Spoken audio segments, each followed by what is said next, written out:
मोठ्या संख्येने आपण सगळे दिव्यांग इथं उपस्थित राहिले त्याबद्दल मी दिव्यांग साथी संघटना यांच्याकडून आपलं हार्दिक अभिनंदन करतो। दुसरी गोष्ट अशी की पेन्शन मिळणार म्हणून आपण 200 लोक आज इथं जमा झालेले आहे। कोणाला वाईट वाटून घेऊ नका, पण ज्या वेळेस संघटनेचं आंदोलन असतो त्या वेळेस फक्त 25, 50, 40 लोक असतात।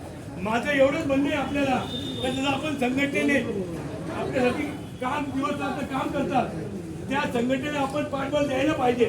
फक्त आपल्या कामापुरता किंवा पेन्शन पुरता साहित्य वाटपामध्ये आपण भरपूर लोक येतात, पण संघटनेच्या आंदोलनामुळे कोणी येत नाही।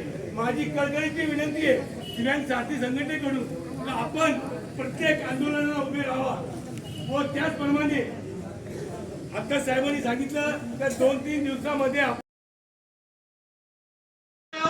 मोठ्या संख्येने आपण सगळे दिव्यांग इथं उपस्थित राहिले त्याबद्दल मी संघटना यांच्याकडून थोडं साईडला जाऊ आपलं हार्दिक अभिनंदन करतो। दुसरी गोष्ट अशी की पेन्शन मिळणार म्हणून आपण 200 लोक आज इथं जमा झालेले आहे। कोणाला वाईट वाटून घेऊ नका, पण ज्या वेळेस संघटनेचं आंदोलन असतो त्या वेळेस फक्त 25, 50, 40 लोक असतात।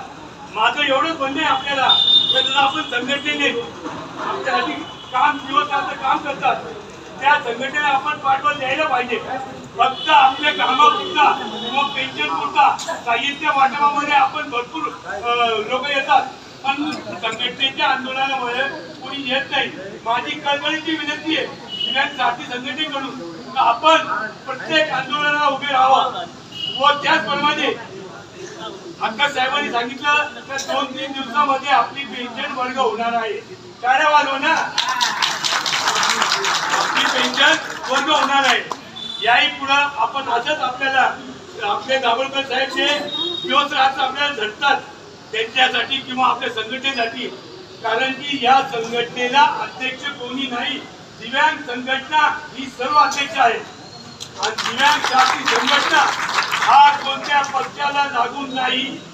दिव्यांग संघटना हा जे स्वतःचाच पक्ष आहे, या कोणत्याही पक्षाला जोडलेलं नाही। तो कोणी राजकीय पक्षांनी आम्हाला धरू नये, फक्त आम्हाला काम करून काम करायचंय।